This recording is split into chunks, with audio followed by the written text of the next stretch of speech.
A história do canal é o seguinte, na verdade eu era um jovem de esquerda no colegial, eu achava que o Brasil não era tão polarizado assim, então eu achava que eu era um bonzinho, porque eu achava que eu queria distribuição social, e eu acreditava que o governo era a única forma de se fazer isso, né? Na verdade, eu nunca tinha questionado isso antes. Então eu achava que realmente eu era um cara de esquerda, eu achava, não, é justo as pessoas pagarem altos impostos para que o pobre tenha um pouco de acesso ao dinheiro que o rico tem de outras formas, em saúde, educação, etc.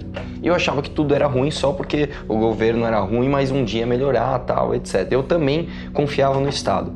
E quando que isso mudou? Justamente quando eu comecei a trabalhar. É impressionante, você começa a trabalhar, você começa a descobrir que tudo que é público é ruim. Tudo que é público é ruim. Mas até então eu não conhecia o liberalismo. Então na época o que é o foco? Não, o foco é o governo atual. O governo atual é ruim, o governo atual é ruim, tal. Na época isso foi no primeiro governo Lula. E aí eu comecei a descobrir que o governo não é nada bom, o Estado é uma porcaria, e aí você começa a ficar indignado com as coisas e tal, e eu fiquei com essa indignação na minha cabeça. Uma história que eu conto para todo mundo é o seguinte, eu saí da escola, né, me formei no terceiro colegial, fui fazer engenharia química na faculdade, prestei o vestibular, tal, entrei na faculdade, e eu fui trabalhar com meu pai, e numa pequena empresa que ele tinha. E aí o que acontece é que um dia chegou um cliente lá, ele passava cheque de 300, 400 reais, a gente vendia lá os produtos para ele. Um dia ele chegou e falou assim, Arthur, tudo bem, eu queria fazer um pedido grande para você, eu queria fazer um pedido de 12 mil reais. Eu falei, nossa, que maravilha, cara, nossa, todo orgulhoso, né? Pai, vendi aqui 12 mil reais e tal. E meu pai tava na rua, eu liguei para ele e falei, pai, o cara quer pagar 12 mil reais aqui, só que ele quer pagar em cheque. Aí meu pai falou, não, tudo bem, recebe, e aí depois que compensar na conta, você libera o material. Ele pagou, fui lá no banco, depositei, aí eu olhei na internet lá, tava lá, saldo vinculado, os 12 mil reais. Eu pensei, bom, caiu na conta, liberei o material pro cara.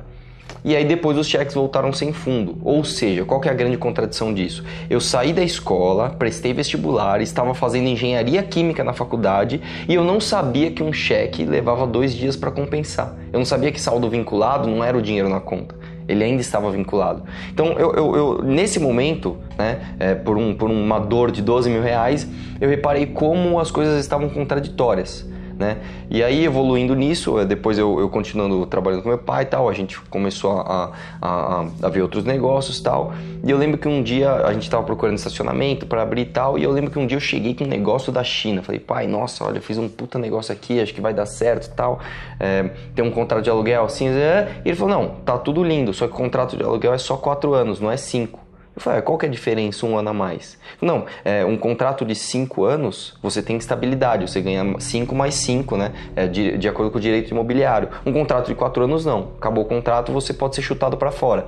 Então, todo fundo de comércio que você fez em cima daquele terreno pode ir embora. E aí, mais uma contradição. Eu falei, bom, eu tinha acabado de terminar a faculdade, quer dizer, eu era um engenheiro e eu não sabia nada de direito imobiliário.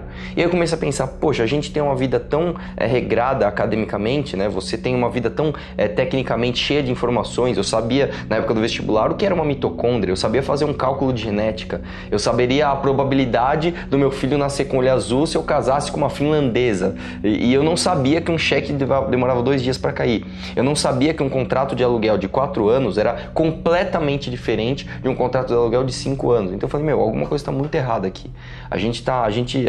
No Brasil a gente fala tanto de educação, mas falta qualidade também nessa educação, né? Então, assim, para onde será que a gente tá se guiando? E aí, trabalhando com meu pai, eu acabei aprendendo muito mais com o trabalho, com a vida com ele, do que com as próprias coisas que eu aprendia na escola e que, eventualmente, eu lia em alguma coisa. E aí eu comecei a procurar mais, saber sobre essas coisas, saber questionar as regras do nosso país. E aí, uma das primeiras coisas que eu bati de frente, isso foi mais ou menos em 2007, 2008, foi a primeira vez que eu fui acompanhar uma rescisão de funcionário e eu fui descobrir o que era o bendito do FGTS, porque até então eu acreditava que era um direito do trabalhador, que era uma coisa maravilhosa. E aí eu descobri que, nossa, não, peraí, como é que funciona esse FGTS aqui? O cara não pode pegar o dinheiro que é dele? Não, mas peraí, quanto que rende isso aqui? Nossa, rende só isso? Menos do que até a inflação? Poxa, não, então peraí, mas e se o cara quiser, ele não consegue abrir mão do FGTS, ele não consegue pegar o dinheiro para ele diretamente? Então, isso aqui é um roubo do governo. E aí, a partir daí, você começa a ver várias contradições. Eu comecei a ver a contradição, por exemplo, no 13º. Por que existe o 13º salário?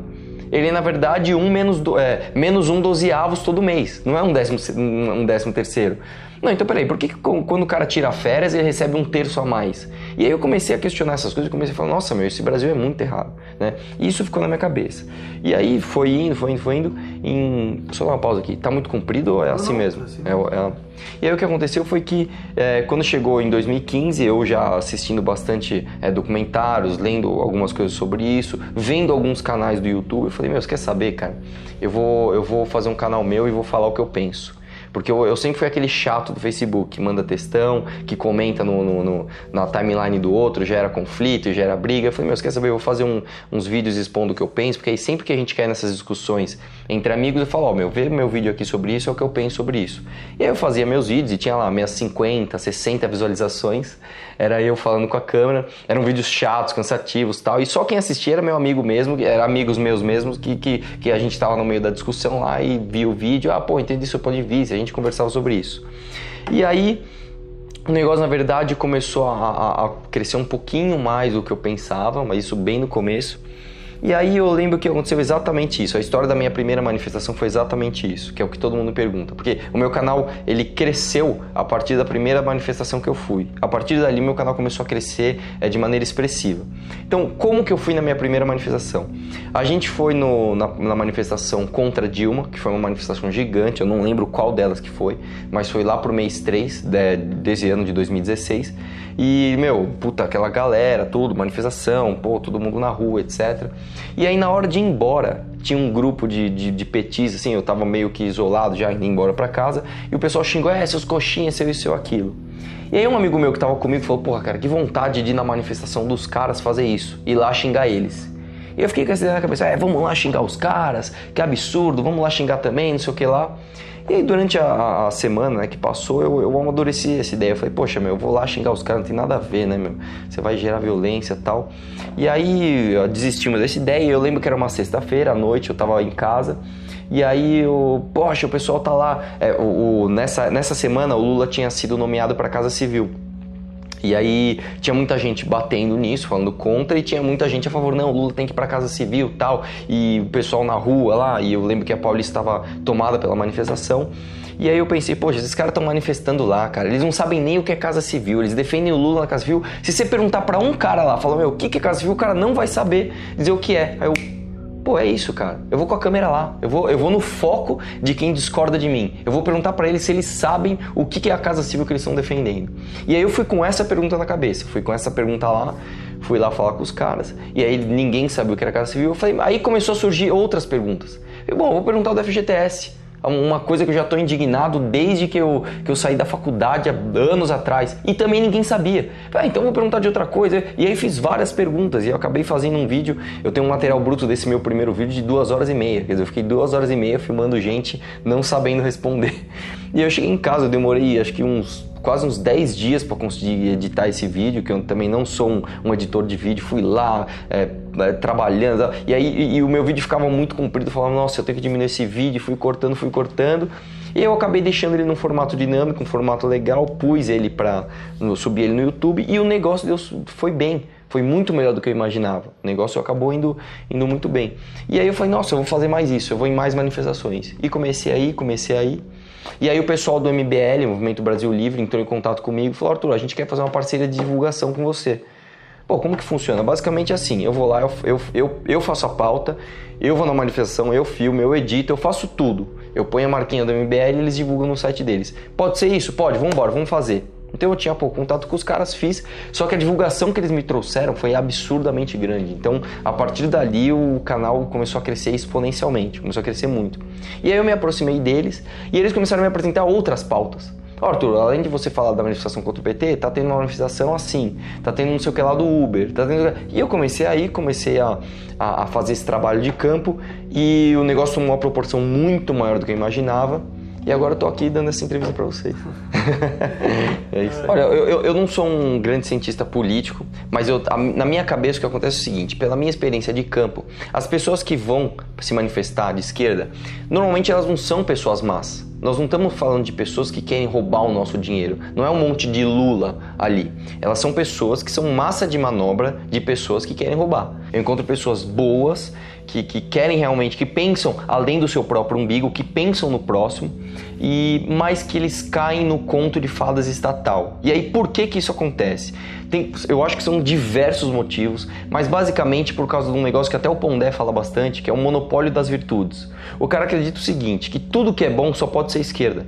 Então, por exemplo, se eu vejo um pobre na rua e eu acho que, poxa, ele merecia ter uma condição melhor de vida, então automaticamente eu sou de esquerda, o que não é verdade, né? Isso é uma coisa, inclusive, que é o grande monstro embaixo da cama. Quando você fala que você não é de esquerda, não importa se você é de direita, não importa se você é liberal, não importa o que você seja, se você não é de esquerda, a pessoa já olha pra você e fala assim, não, então você é egoísta. Você só pensa no seu próprio umbigo. Você é o cara que acha que todos os lucros têm que vir para você. E na verdade não é assim. No meu caso, eu sou liberal. Eu acredito simplesmente que o Estado não é a melhor ferramenta para a gente distribuir renda. Então assim, isso não significa que eu seja um cara egoísta, que eu seja um cara que queira todas as riquezas para mim. Ao contrário, eu quero distribuir isso. Mas eu acho que o Estado, na verdade, só acumula poder e só pega as riquezas para ele. E atrapalha o progresso natural da nossa sociedade. Então, e essa é a diferença, basicamente a minha diferença para um pessoal de esquerda, por exemplo.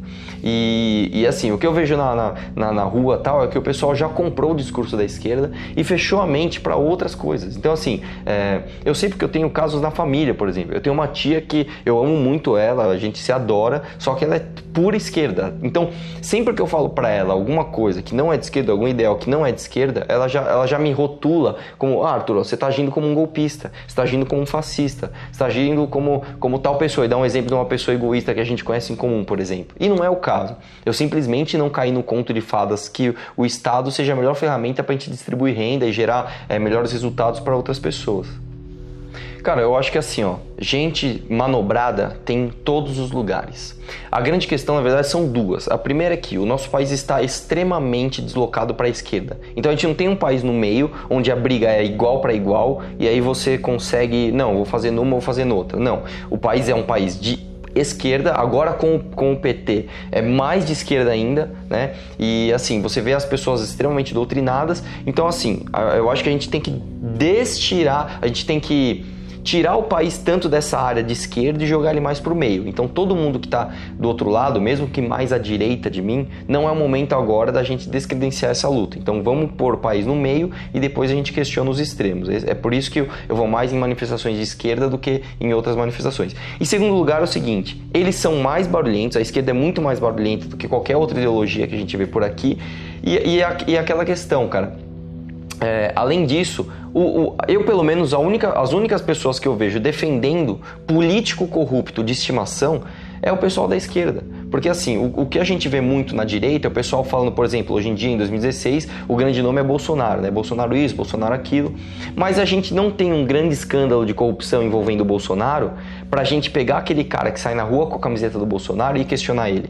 Então, por exemplo, eu pessoalmente não concordo com as políticas do Bolsonaro, mas eu não posso chegar e falar, não, o Bolsonaro é um cara corrupto, porque ele não é. O dia que a gente provar, por exemplo, que um cara da direita, seja quem for, seja Bolsonaro, seja qualquer outro nome, é um cara corrupto, e tiver cara com a camiseta dele defendendo esse cara, falando, não, ele não é corrupto, aí não, aí eu vou lá questionar esse cara. Todo mundo fala que não, esse é um grande lance da esquerda, né? O pessoal sempre fala, não, você questiona a esquerda, então você é a favor do Aécio, não, então você é a favor do Alckmin, você é a favor do Eduardo Cunha. E eu não vejo ninguém na rua gritando lá o nome do Alckmin, ou gritando o nome do Aécio, ou gritando o nome do Eduardo Cunha, falando que é o herói, que é o salvador, nada disso, entendeu? Eu vejo pessoas que estão indignadas com o governo de uma forma geral e que para eles corrupção é corrupção e que todo mundo que for provado que for corrupto tem que ser preso, entendeu? Então eu acho que isso é uma luta certa, apesar de alguns ideais não baterem com os meus neste momento.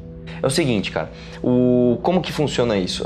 O pessoal do MBL me ligou e falou, Arthur, é o seguinte, você viu o que tá acontecendo no Sul lá? Tá tendo uma grande disputa com um candidato que a gente apoia, que é o Marquesan, que ele é um liberal e tal, e tem o Melo lá tal, tem a Luciana Genro na época, o pessoal me apresentou como o maior empecilho a Luciana Genro, que ela era líder nas pesquisas e tal.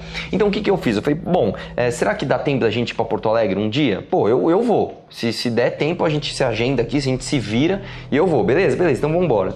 Aí o que eu fiz? Eu pesquisei muito sobre os outros candidatos. Então o que eu fiz? Eu pesquisei muito sobre o candidato do PT, que na época estava em segundo lugar. Pesquisei muito sobre a candidata do PSOL, que estava em primeiro lugar. No caso era a Luciana Genro. E pesquisei pouco sobre o Melo. Na verdade, o Melo eu pesquisei pouco. Eu fui lá na internet, fiz uma pesquisinha das coisas que desagradariam ele, se eu eventualmente encontrasse eleitores dele. E fiz uma pesquisinha lá e, poxa, achei algumas coisinhas dele lá, tal, beleza. E assim, a gente, sempre que eu vou para algum lugar, eu vou com uma bagagem. Como quem diz, o que aparecer aqui, eu tenho que tirar alguma coisa disso. Então, por exemplo, o que aparecer aqui, puta, consegui encontrar, sei lá, o Maluf na rua. Pô, tenho que ter alguma coisa na cabeça pra atacar ele, fazer uma pergunta que vai espetar ele. Pô, encontrei o Serra na rua. Pô, tenho que fazer uma pergunta que vai espetar ele. Então eu fui pro Sul, né, fui pra Porto Alegre, eu paguei minha passagem de ida, eu paguei minha passagem de volta, eu paguei toda a minha alimentação e eu só não paguei estadia porque eu fiquei na casa de um casal de amigos meus. Só por isso. Então eu fui com o pessoal do MBL e tal, mas cada um pagou o seu, foi assim que funcionou. Cheguei lá, o pessoal tinha agendado pra mim, uma coisa que eu até agradeço muito, uma entrevista com... Caramba, qual é o nome dele mesmo? Com o Diego Casagrande. É Casagrande o nome dele? Isso. Uma entrevista com o Diego Casagrande na Bandeirantes. Pô, fiquei grato pra caramba, não conhecia o trabalho dele. E aí eu fiquei ansiosão, né, como sempre, cheguei lá, me arrumei e tal, e fui pra rádio super cedo. Cheguei lá na Rádio Bandeirantes super cedo. Aí eu peguei e falei, puta, vai demorar a entrevista e tal, não tem problema, eu vou almoçar. Peguei e fui almoçar, e almocei na rádio mesmo, eu mesmo almocei lá. E aí eu sentei na recepção e fiquei lá esperando, tava parado, esperando a hora de eu ser entrevistado, ia demorar mais de uma hora ainda, então eu tava bem tranquilo lá. Quando de repente sai o Melo de uma porta, o cara sai assim, saiu ele, um monte de gente. E, nossa, minha chance, cara. Eu não tava nem com a câmera na mão. Eu saquei o celular mesmo, falei, vai no celular mesmo. E aí eu lembrei de algumas perguntas na hora. Falei, ô Melo, tudo bem, tal, eu sou lá de São Paulo. E pô, cara, eu vim aqui pra ver as obras da Copa e não achei nenhuma aqui. Porque eu lembro que a primeira coisa que você pesquisava no Google sobre o Melo é que ele participava da prefeitura já há muitos anos, tal. Ele tava no governo há muito tempo e ele não entregava as obras. Então ele sempre se esquivava disso. Bom, eu vou fazer essa pergunta. A segunda pergunta que eu nem lembro que eu fiz na hora... da campanha dele. A campanha dele ele tinha mais tempo de TV que todo mundo. Isso eu lembrava bastante. Falava, pô, eu tenho que falar pro cara espetar ele que ele tá com mais tempo de TV. Na hora lá na emoção eu nem falei tempo de TV, eu acabei falando do custo. Eu falei, poxa, é do custo tal. Ele meio que deu aquela gaguejada tal. E aí eu lembrei do caso do Plínio que eu pesquisei. Eu falei, e o Plínio que faz campanha pra você? Eu achava, sinceramente, que ele ia me tirar de letra. Ele falou, garoto, você nem sabe quem é o Plínio. Você nem sabe o que tá acontecendo. E eu realmente não sabia, cara. Eu não tinha noção do tamanho do buraco. Eu achava que era só uma pedrinha no sapato, assim, uma coisa que ele ia tirar de letra. Ele ia falar, garoto, pô, você vem lá de São Paulo, você nem sabe quem é minha campanha. Ele não faz campanha pra mim. Se ele me desse uma dessa, ele falasse assim, o Plínio não faz campanha pra mim em horário de trabalho. Eu ia aceitar, eu ia ter que ficar quieto, porque eu não tinha, entre aspas, mais munição pra queimar. Eu não tinha mais eu não tinha mais conteúdo sobre esse assunto, né? E aí acontece que ele travou, assim, eu vi na expressão dele que ele ficou bem incomodado, e aí ele agiu um pouco mais incisivo. Ele falou, então por que você não vai lá e faz uma denúncia, então? Aí eu falei, nossa, não, isso aqui incomodou mais do que eu pensava. E eu falei, não, beleza, eu vou aceitar esse desafio. Eu nem sabia que eu, como cidadão comum, poderia ir na Assembleia e fazer esse tipo de denúncia. Então eu peguei, fui lá na Assembleia e tal, fiz aquele vídeo procurando ele e tal. Depois eu fui no comitê dele, ver se eu achava o próprio Plínio, procurei ele lá, acabei não achando. O pessoal até foi um pouco grosso comigo, mas tudo bem. E aí beleza, fiz o vídeo, botei lá no YouTube e vim embora. Eu achei, não, acabou, isso aí não vai dar nada. E, de repente aparece o cara morto. Então assim, acontece uma tragédia. E aí eu vejo as pessoas querendo linkar isso com o meu vídeo. Então assim, eu acho que essa história é muito mal contada. Eu sinceramente, eu não sou investigador de polícia, mas eu sinceramente acho muito difícil que ele tenha se suicidado, ainda mais com 2 facadas no pescoço, uma de cada lado, né? Eu acho que tem milhões de outras maneiras da pessoa se suicidar que não seja essa tão difícil de se fazer. Então assim, eu acho que essa história tá bem mal contada e é aquela história, cara, a esquerda sempre vai querer usar alguma coisa para legitimizar a narrativa deles. E eles estão cada vez sem mais argumentos, então eles estão fazendo esse tipo de coisa. Porque fiscalizar os agentes públicos é o papel do cidadão, né? Se tu estava fazendo isso, na verdade, tu estava fazendo aquilo que era para ser feito, né? Não, cara, em relação a termos legais, eu sei que eu não infringi nenhuma lei, entendeu? A única coisa que fica, a dúvida assim, não, Arthur, mas por que você foi bem no... Como é que você pisou bem no calo certo, vamos dizer assim? Como é que você pisou bem no calo do Plínio? Pô, eu não sabia, ninguém sabia até então que esse negócio era um negócio tão grandioso. Eu não tinha ideia. Eu fui lá assim, e inclusive o que eu até falei na entrevista para uma outra imprensa lá do Sul, eu fui com a maior intenção do mundo de encontrar a Luciana Genro. Eu fui com uma bagagem muito grande para encontrar eleitores ou, sei lá, vereadores apoiados pela Luciana Genro para eu conversar com eles sobre isso. Eu tinha muito mais coisa para falar. Como apareceu o Melo lá na rádio, foi, até o Melo vai o Melo mesmo. Entendeu? E eu achava que eu não ia tirar nada, eu achava que ia ser um vídeo bem ruinzinho, né? Só que na verdade, e eu nem sabia isso na época, ele estava muito forte nas pesquisas. Ele, na verdade, era o concorrente direto do candidato mais liberal que o MBL apoiava, que era o Marquesan. E eu nem tinha ideia disso na hora. E eu fiz lá e o negócio tomou uma repercussão muito maior do que eu imaginava. Cara, normalmente o pessoal pergunta assim, como você se imagina daqui 5 anos? Você já me jogou logo pra 20? Bom, daqui 20 anos eu vou ter 50 anos, né? Eu tenho 30, eu vou ter 50 anos. Eu sinceramente não tinha um objetivo claro quando eu abri o canal. Eu abri o canal pra reclamar da vida, pra ser o chato que eu sou, porque eu sou um chato profissional. E aí eu falei, não, eu vou abrir um canal pra ser o chato profissional pros outros. E assim, existe uma linha bem tênue entre você fazer algo expressivo ou passar vergonha na internet, né? E eu corri esse risco e, bom que eu fiz algo que realmente foi expressivo e não fiquei só passando vergonha na internet. Então assim, cara, eu sinceramente não sei o que vai isso me dar pro futuro, mas assim, as portas estão se abrindo, então pode ser que daqui a 20 anos eu me veja nesse vídeo e fale, nossa, cara, olha só o que eu pensava e olha onde eu cheguei. Então, assim, algumas portas estão se abrindo, o pessoal de rádio tem me ligado, o pessoal mais de mídia tem me ligado para procurar fazer coisas comigo mais ligadas a entretenimento, e o pessoal da política também tem me procurado. Então, assim, não, preocupado tem sempre. O pessoal da política tem me preocupado desde sempre, mas agora o pessoal da política tem me procurado. Então, assim, tem 4 partidos que já me ligaram, querendo marcar reunião comigo e tal. Então, assim, eu não sei onde isso vai dar. Mas se eu tiver a chance um dia, inclusive, de entrar na política e mudar a máquina de dentro para fora, seria uma enorme honra para mim. Uma coisa maravilhosa. Imagina só, eu de um chato que ficava reclamando em casa, passei a reclamar de vídeo na internet, passei a fazer vídeo em campo, entrevistando as pessoas que discordam de mim, e de repente eu consigo cair na máquina e mudar a máquina de dentro para fora, colocar os meus ideais lá dentro. Então isso seria uma coisa mais do que maravilhosa para mim, seria um sonho de vida que seria tão longínquo para mim que eu nem teria imaginado, né? Muito legal. Cara, em primeiro lugar, eu acho que o exemplo tem que vir de cima para baixo. Eu cortaria custos em todos os lugares que eu conseguisse, inclusive no meu próprio salário. Quanto é meu salário? Corta custo do meu salário. Quanto que é o salário dos congressistas? Corta custo de todo mundo. Isso seria bem utópico, né? Mas o mínimo que daria para fazer, o máximo que desse para fazer, eu iria tentar ir nessa linha.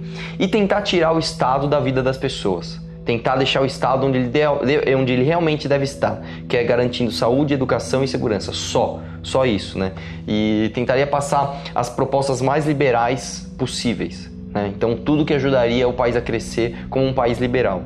E aí assim, eu posso citar 1 milhão aqui, sistema de vouchers, redução de impostos, redução de custo da máquina pública, redução de secretarias, redução de cargos comissionados, redução do poder do Estado como um todo, tirar a regulamentação de vários setores, né? Inclusive, por exemplo, do setor de combustíveis, tiraria o monopólio da Petrobras, tiraria o monopólio de vários outros serviços, como por exemplo do Correio. É um absurdo. Como que o governo quer se meter no envio de um papel daqui para lá? Isso aí tem que ser aberto ao mercado. Tiraria o grande poder regulatório de agências, como por exemplo a Anvisa, ou até mesmo a Anatel ou a ANP, por exemplo, que elas estão aí só para atrapalhar e não deixar a concorrência chegar. Tiraria o poder do Estado assim de uma forma geral.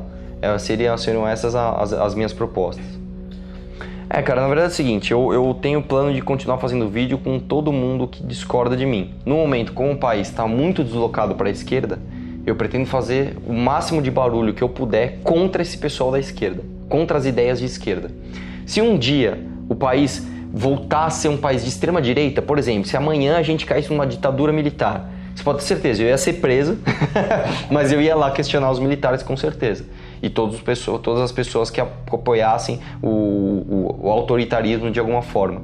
Eu sou liberal, eu sou contra autoritarismo, cara. Eu sou contra acúmulo de poder. Hoje nós temos o poder acumulado deslocado para a esquerda. Então eu estou questionando mais esse pessoal que apoia isso. Se um dia esse poder for deslocado para a extrema direita e a gente viver numa ditadura militar, por exemplo, eu vou questionar os militares e as pessoas que apoiam os militares incondicionalmente. Entendeu? Eu acho que tudo tem a sua medida.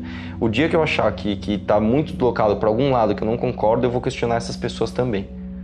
Cara, em primeiro lugar, eu acho que assim, a maior diferença entre as pessoas os conservadores e a esquerda são as liberdades individuais no caso na questão de comportamentos, por exemplo. Então, por exemplo, o cara de esquerda, ele acredita que se ele quiser fumar maconha, ele pode. O cara conservador, acha que não. Acho que ninguém pode fumar maconha. O cara de esquerda acredita que se ele quiser casar com um gay e adotar uma criança, ele pode, né? E o cara de direita não.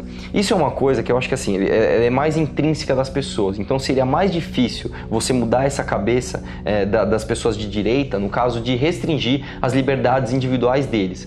Eu acho que quando você mostra para a esquerda que o liberalismo não interfere nisso, o liberalismo econômico não é você falar pro cara que ele não pode fumar maconha, não é falar pro cara que ele não pode casar com um gay, não é falar pro cara que ele não pode fazer outras coisas que estão dentro dos comportamentos individuais dele. Eu acho que aí o cara começa a abraçar a ideia de que não, poxa, pode ser que liberdade econômica também seja uma coisa boa.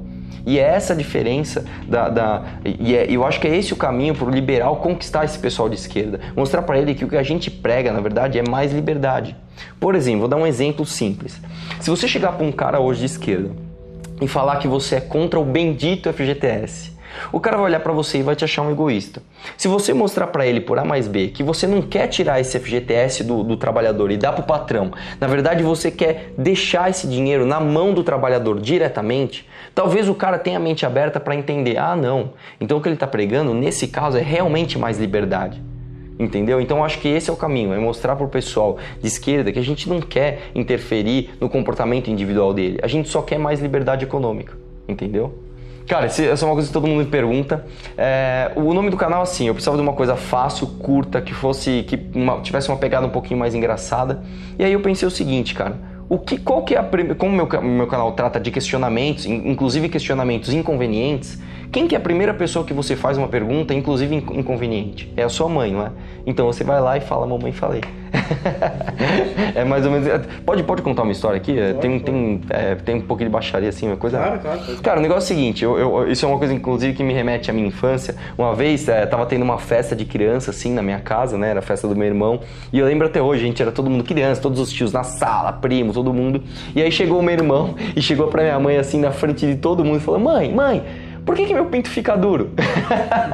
Então, assim, uma pergunta super inconveniente, numa hora errada, assim. A minha mãe, ela foi super esperta na época, ela tava no massagem e falou, não, filho, isso aí é coisa da natureza. Mas isso ainda me remete a essas situações, quando você pergunta essas coisas constrangedoras, ou essas coisas que põem a pessoa numa saia justa. Então, eu achei que o nome teve um pouco a ver com a proposta, apesar de ser um nome, assim, mais bem-humorado, vamos dizer assim. Cara, feminismo é um tema complicado, eu até fiz um vídeo sobre isso. Eu acho que o primeiro problema do feminismo é, cada um acha que feminismo é uma coisa. Inclusive eu abro o meu vídeo falando isso, eu falo assim, o que é machismo? Não é achar que os homens devam ter privilégio sobre as mulheres? Então o que é feminismo? É achar que as mulheres devam ter privilégio sobre os homens? Não é isso. O feminismo ele teve esse problema inclusive de marketing, né? A gente pode brincar assim, porque o feminismo na verdade, ele pelo menos na teoria, deveria pregar igualitarismo. né? Então, assim, não é privilégio de mulher sobre homem, é a igualdade de homens e mulheres. Aí a grande questão dizem, né? Eu conheci algumas pessoas que são bem antifeministas mesmo, elas dizem que o feminismo, desde a origem, nunca foi um movimento de igualdade, foi sempre um movimento que busca privilégios. Eu, sinceramente, não tenho esse conhecimento, eu nunca li 10, 20 autoras feministas para conseguir realmente caracterizar o movimento feminista desde lá de sempre como um movimento que prega privilégios ao invés de igualdade, mas se a gente se até ao nome, se a gente pegar na definição, o que seria feminismo? Seria a busca por igualdades. Poxa, então se todo mundo focasse na busca por realmente coisas de igual teor para ambos os sexos, eu acho que a gente não teria alguns problemas com radicalismos. Então, assim, hoje você tem o extremo feminismo, né, que são aquelas moças que falam, por exemplo, de ideologia de gênero, que você não pode escrever menino ou menina, você tem que escrever meninix, entendeu? Eu acho que isso aí é uma coisa até caricata, eu acho que isso aí é o extremo do extremo da feminista extrema. Mas eu acho que tem coisas que estão meio que no meio ali, que a gente ainda se sente um pouco confuso. Então, por exemplo, delegacia da mulher. Eu sou totalmente contra a delegacia da mulher. Por quê? Porque eu sou um cara machista, porque eu quero bater numa mulher e quero que ela não tenha o direito de buscar os direitos dela? De jeito nenhum. Só que quando você vai ver, a delegacia da mulher, na verdade, é uma delegacia anti-homem. Porque ela não serve para proteger as mulheres. Se uma mulher for agredida, por exemplo, e o agressor dela não for um homem, ela não pode ir na delegacia da mulher. Então, quer dizer, ali é uma delegacia totalmente voltada para buscar homens agressores. Quer dizer, poxa, é uma coisa totalmente deslocada. Se você pensar outros aspectos do feminismo atual, sei lá, que o pessoal julga ser feminismo, você vê que, na verdade, é uma busca por privilégio, não busca por direitos iguais. Então, assim, eu sou um cara totalmente contra essa política de minorias. Eu acho que, assim, todo mundo deve ser tratado de maneira igual perante a lei, ponto final. Não existe mais especial, menos especial, etc.